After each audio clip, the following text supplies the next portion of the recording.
TTF சிறிது விளையாடி விட்டு வருகிறேன். சரிங்களா? லடாக் வந்து எல்லாருமே பெரிய ஆஃப் ரோடிங்னு சொன்னாங்க. ஸோ நாங்கள் போய் பூந்து விளையாண்டுட்டு வந்துடலாங்க. சரிங்களா? வாங்க நம்ம அப்படியே பறக்க ஆரம்பிக்கலாம். இந்த ஹைவே அற்புதமாக இருக்குங்க. Wow wow. ஸோ வந்து இதே ஹைவேல தான் பார்த்தீங்கன்னா 60 கிலோமீட்டர்ஸ் பண்ண போகிறோம். பட் வந்து இதே மாதிரி இருக்குமான்னு தெரில. பட் இதே வழி தாங்க.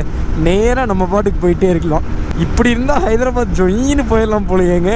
ஸோ வந்து உங்களுக்கு ஆப்போசிட்டில் தெரியும்னு நினைக்கிறேன் அந்த மலையெல்லாம். ஸோ வந்து ரொம்ப அழகாக இருக்குங்க. அப்படியே பாறையா பா வேற மாதிரி இருக்கு. Wow wow. நம்ம இந்த ஊராக இருந்திருந்தா கண்டிப்பாக இந்த மலைக்கு மேலே பைக் ஏற்றிருப்போங்க. நம்ம கோ ரைடர் பேர் வந்து பார்த்தீங்கன்னா அருண் விஜய்ங்க. ஆல்ரெடி நம்ம vlogல நிறைய பேர் பார்த்துருப்பீங்க. பெங்களூருக்கு இன்னும் 55 கிலோமீட்டர்ஸ் தாங்க இருக்குது. ஸோ வந்து பக்கம் தானே, அதனால வந்து பிரேக்ஃபாஸ்ட் அங்கேயே போய் எடுத்துக்கலான்னு ஒரு ஐடியா. புயல் வந்தாலும் சரி, பூகம்பம் வந்தாலும் சரி, நம்ம பாட்டுக்கு இந்த லடாக் ரைடை முடிக்காமல் ரிட்டர்ன் ஆகக்கூடாது.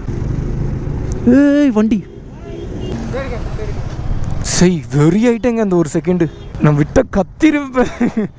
நல்ல வேலை மெதுவாக சவுண்டு போட்டுக்கிட்டேன். அவங்க என்ன கேட்டாங்கன்னு வந்து பார்த்தீங்கன்னா இ பாஸ் கேட்டாங்க. ஸோ வந்து அப்புறம் இ பாஸ் காமிச்சு அதுக்கப்புறம் போக சொல்லிட்டாங்க. அப்படியே வண்டி எடுத்துகிட்டு அப்படியே நம்ம பாட்டு கிளம்பியாச்சுங்க.